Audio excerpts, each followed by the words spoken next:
The Bahamas Tonight, the Northern Edition, starts now.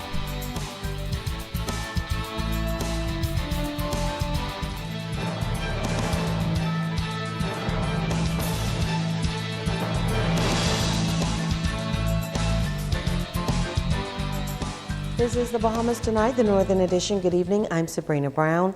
Thank you for joining us. The economic state of Grand Bahama and the way forward was the topic of discussion today during the Grand Bahama Chamber of Commerce's monthly meeting at the Pelican Bay Resort. Senior partner at Depuch and Turnquest, Terrence Gabe, says despite the depressed state of Freeport's economic affairs, he's excited about the prospects for 2015. He commended the government for appointing a committee to review portions of the Hawksbill Creek Agreement set to expire in August. I believe the appointment of this Blue Ribbon Committee bespeaks the belief held by the Prime Minister and growing members of the government that Freeport needs to be given the ability to grow and prosper, and they understand what needs to happen to accomplish this goal. He says when the government extended tax exemptions in the Hawksbill Creek Agreement in 1993, one of the key conditions was for the Grand Bahama Port Authority and DevCo to establish an organization to promote Grand Bahama internationally, which he says has not happened. I believe and pray that the government realizes that Freeport Grand Bahama represents the one island of the Bahamas where the next 10,000 jobs can be created. You can do as much as you want in Abaco and Exuma, but you're only going to create about 1,500 jobs in each place. We need another 10,000 jobs in this country to survive and to prosper, and the only place it can happen is Grand Bahama. On the issue of real property tax, Gabe says he has changed his position that this tax should not be extended. In 2012, I argued that though for 40 years Freeport had enjoyed an exclusive exemption from real property tax, which tax was imposed in the rest of the country, the fact of this exemption had not benefited Freeport, especially these past 20 years, because of course, Freeport had not promoted the exemption or itself, as other areas of the Bahamas, Nassau, Paradise Island, Harbor Island, Abaco and Exuma, all of which pay real property tax, are outstripping Freeport and are prospering. According to Gabe, free enterprise has failed the city of Freeport. He says he agrees with the late honorary chairman of the Grand Bahama Port Authority, Sir Jack Hayward, who said the present ownership families of the port need to go. In 2012, I expressed from my readings of the Hawksbill Creek Agreement and my knowledge of Freeport, the ownership of the Port Authority and its assets, to include DevCo, should be in the hands of a developer. It was not meant to be a fiefdom to be handed down to new generations. Our experience of the last 12 years is proof of this. I believe the government has come to this same conclusion. Meantime, the Department of Immigration continuing its zero-tolerance approach to illegal immigration. Last week, officers carried out an exercise on the island of Abaco, where just under 60 people were taken into custody. Minister of Immigration Fred Mitchell says Eleuthera and Exuma are next on the radar. And when it comes to Grand Bahama, he says the concerns are a bit different. It's an ongoing effort here in Grand Bahama, and if people have information about various things in Grand Bahama, the main thing I see in Grand Bahama is that this island is being used as a staging point for smuggling into the United States and arresting from time to time people of all sorts of nationalities who you would not normally expect to be here in Grand Bahama, just setting out to the United States. So that we do have on our radar. Minister Mitchell says penalties have been increased for persons found in the illegal smuggling business to 5 years and $10,000. The Immigration Department is also looking to increase its force with the introduction of Immigration Reserve, where ordinary civilians will be able to serve. But in the meantime, Mitchell says everyone must buy into the vision to ensure that the problem doesn't get out of hand. It's eternal vigilance. This is a problem that has to be managed. The next sort of testing, I think, will be if the economy really picks up, because that, we know that when the economy picks up, there's a shortage of manpower in the country. And then you have the demands, and people want to take shortcuts. In fact, that's the reason the situation has developed in Abaco, is during the times when the economy was doing very well, people just had a free-for-all, and we're hoping to put a stop to that. So it's the community has to buy into it. The Department of Immigration, whoever manages it in the future, has to buy into it. The end of March will signal the final mission of the Constitutional Commission. For several months now, officials have been traversing the various islands, holding town meetings to discuss the proposed amendments to the Constitution. While on Grand Bahama, officials held a session for a special group of young people. Joan Davis-Rowe reports. It was a session of a different kind. You can call it Gender Equality 201. As students from various tertiary level institutions here on Grand Bahama turned up at the Christ the King Auditorium for a special class held at the Foster Piscina Center. Students from the Shipmate Limited, College of the Bahamas, Tabernacle Baptist Academy, youth parliamentarians, Fresh Start, and the Bahamas Technical and Vocational Institution all participating in the special educational session. Assistant Manager at BTVI, Veronica Colley, says the event provided an excellent learning experience. Our young people, in fact, I think our nation, need to know more about what's going on when it comes to the law. We have students from a computer program, we have students from a entrepreneurial workforce where they are learning about writing business plans and all that. We have students from the shipyard, because our apprentices are also here from Grand Bahama Shipyard. So we feel that what we plan to do, in fact, is have them incorporate what they get here into some of the exercises that we have at BTVI. So it's a learning process, basically. Participants like Kenneth Miller says the forum is timely as it provided a significant insight as future leaders. I just find that this Constitutional Commission session is what young people need, because one of the things that I stated in the House of Assembly earlier is until the men arise back in the homes and in the society as leaders, debates like these would not have to be done so.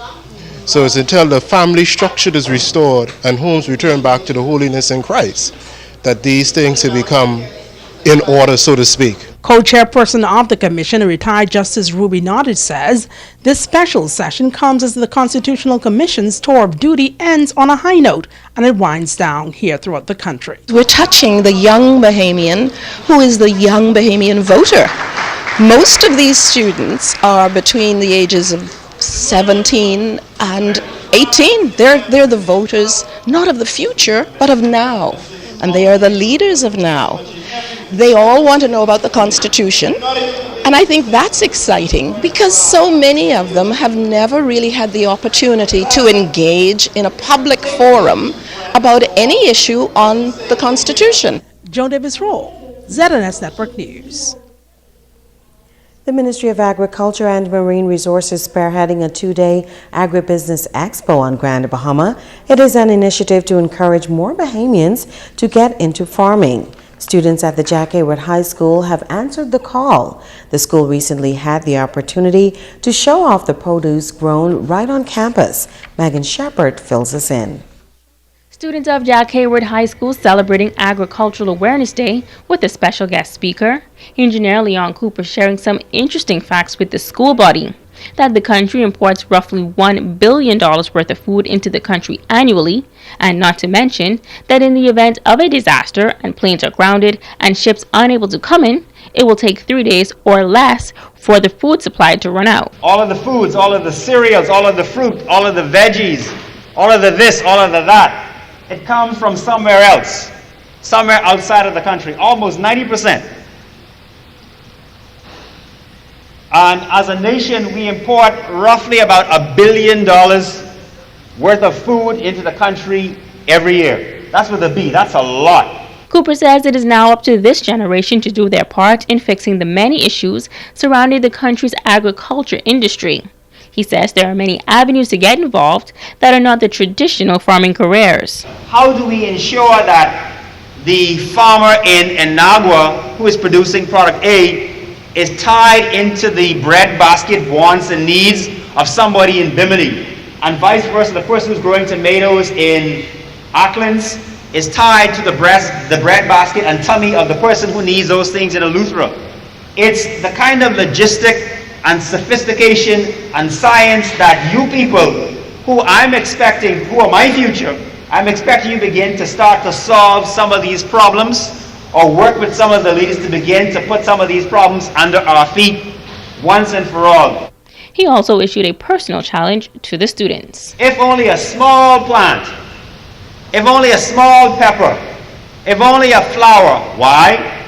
Well, if nothing else, it begins to give you a sense of what goes into making something grow, what goes into making something go from a seed to a young plant to something you can eventually enjoy and eat. Agriculture Awareness Day continued with an impressive display of vegetables grown by the students that were available for sale to the public. Megan Shepard, ZNS Network News. Thanks, Megan. Stay with us. There's more news after this. Bringing news that matters to you. You're watching the Bahamas Tonight Northern Edition. Welcome back. The Ministry of Social Services is in the spotlight with a number of activities taking place to highlight the important role social workers play in the country. Here on Grand Bahama, a tertiary level institution is teaming up with the ministry to make the public more aware of the work of this government agency. Italia Hall has the story. The Department of Social Services, in conjunction with Tarif College, staging a workshop celebrating International Social Workers Day across the world. The seminar was geared towards students of the 11th and 12th grade from various schools on the island who may be interested in the Social Services Department. Students were informed that there are many job opportunities in the field as well. So what we wanted to do was to wet their feet today and to give them a hands-on experience and an idea as to what exactly the social work profession is all about. And it's a helping profession. It's one of those professions that people meet when they come into the world, and it's one of those that they meet when they're leaving the world. And so social work is a powerful profession, and so we just want to highlight the social work profession today. I think that they need to know that social services does a lot more than handle coupons and remove children from their homes. So we also work in the health sector. We also work in the criminal justice system, and we are key players in a number of areas. Students say the session was an eye-opener and they now have a better appreciation for the role of social workers. Social services is not only involved in taking away a child and giving food stamps, but they are situated in all of the schools and they participate in helping children, especially teen mothers, for example. They can help you get back in school and rehabilitate you to graduate after you've had a baby. It's very informative. Social workers are not only put in place for lunch programs, but to protect children underage and juveniles, and that they play a very important role in society. And I feel as if the social workers can really help students in a lot of ways, seeing that they talk about situations that occur in the home. Italia Hall, ZNS Network News. Tonight, we continue our profile of the pioneers to be honored by the Ministry of Social Services. In this report, Megan Shepard talks with a local Rotarian who is committed to working with disadvantaged children on Grand Bahama. James Sarles moved to Grand Bahama some 20 years ago and fell in love with everything the island has to offer. He says shortly thereafter, he was introduced to Columbus House by Lady Henrietta, and he knew he had to be a part of it. Columbus House helps children that have been placed in the hands of the courts for various reasons, and Sarles is now doing his part to help these kids have as normal as a life as possible. The kids needed a little more here. Department of Social Services is doing a nice job here, but these abandoned and abused kids, they don't have parents.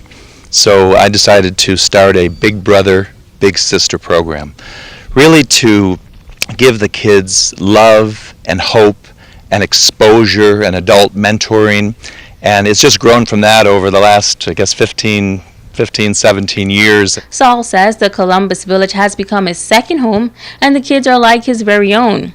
As a part of the Big Brother Big Sister program, various mentors help to teach the kids life skills that would normally be taught by their biological parents.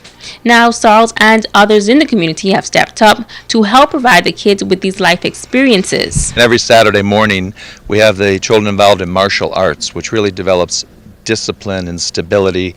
And at first they were very resistant to it, but they really love that. So they're learning martial arts and life skills from Professor Ivan Moss from the Jaguar School of Self-Defense. And that's been a fantastic program. And following that now, we've got people from the community to donate guitars, and we're teaching the kids guitars. So between those two things alone are changing their lives. However, once the children turn 18, they are required to move out of the Columbus village. Sarles says his next project is to develop halfway homes to help the kids transition into adulthood. He says mentors are often brought in to teach them how to cook, budget, offer counseling, and provide other life skills. He also helps to find apprenticeships, jobs, and apartments for the children. We've got people from the society, and we're raising funds so that we can create a home for the kids as a transition period, so that while they're going to be TVI or while they're apprenticing, they have a place to stay. And that's really what the Big Brother Big Sister program is all about, and it's really giving these kids hope. Giving them hope and encouragement and continuity and consistency, and that's really what the function of this is. And it's all been done under the banner of Rotary. The program has led to 2 adoptions in the past and a number of success stories. Sarles says he and his family do this work simply for the kids, and he's enjoyed his many years of service. Megan Shepard, ZNS Network News. A Grand Bahama-based security company taking time out to have lunch with students of the Beacon School. Italia Hall has the details. The staff of Universal Security and CEO Michelle Thompson coming together to assist the children of the Beacon School. The group came out and provided lunch for the students, and they say this is one way to give back to society.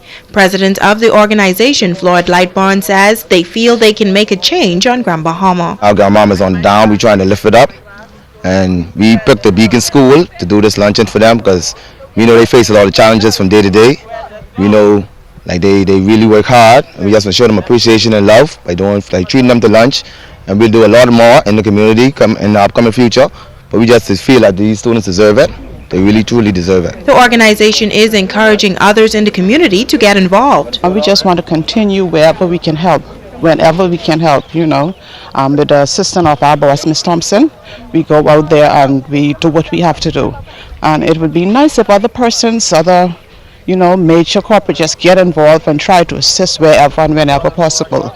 It will make a big difference. The Goodwill security officers say the smiles on the kids' faces make this gesture worthwhile. Italia Hall, ZNS Network News. And to stay with us, Ricardo Lightborn is up next with sports.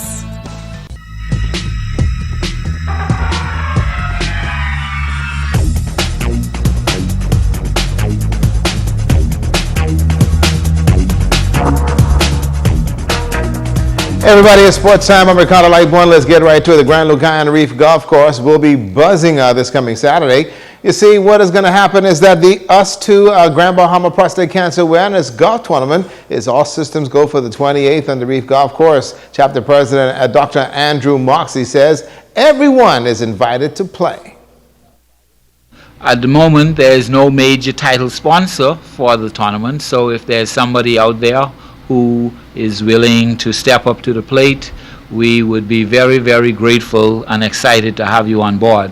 We certainly are getting gifts of various donations, and so we are thankful for those as well. Well, there's also going to be a putting contest for all those non-golfers and supporters, and also participants. Kenny Basin is your tournament director, and he says it's a 2-person best ball event with a 9 a.m. shotgun start. Normally we have a 2-man basketball, but we not limited to 2-man. It will be more or less 2-person. So if a husband and wife team feel like they want to take on the field, fine, you're welcome. It could be 2 teenagers or it could be 2 legends. Basically, it's going to be 2-person. So you pick your partner, be here. If you don't have a partner, you sign up. We'll find a partner for you. And registration is every afternoon, folks, from 12 noon to 4 o'clock, right up there at the Reef Golf Course. What a ZNS Fun Run and Walk is in the history books, and what an event. Now, some of the competitors need simply to clean up their act. Well, you'll see what I'm talking about. The ZNS Fun Run Walk is a fixture on the March sports calendar, and this year was special when you get H. Rudy Sawyer out to participate. Job well done, and thank you, Rudy. Ross Burrows follows instructions. Go to the Burger King on the mall and back. Ross chose the first one, and he forgot there's Ramfully Circus. This is why ZNS Walk is so special. It's about having fun. ZNS board member Brian Seymour completed the walk. Kevin Albury is the first to register every year for the walk. Every March take part in this ZNS Healthy Lifestyle Fun Walk. The first time I take part of it, when I won my first trophy. From then, I always take part until 2015. I'm here today, walking a healthy lifestyle, walking for my health. General Manager Stanley Pinder held his own, or he thought. Remember the Burrows team? Go to Burger King and back. LaWanda followed hubby Ross and got busted. People behind me. LaWanda Subley is behind me. LaWanda beat you, actually. No, LaWanda come across the side there.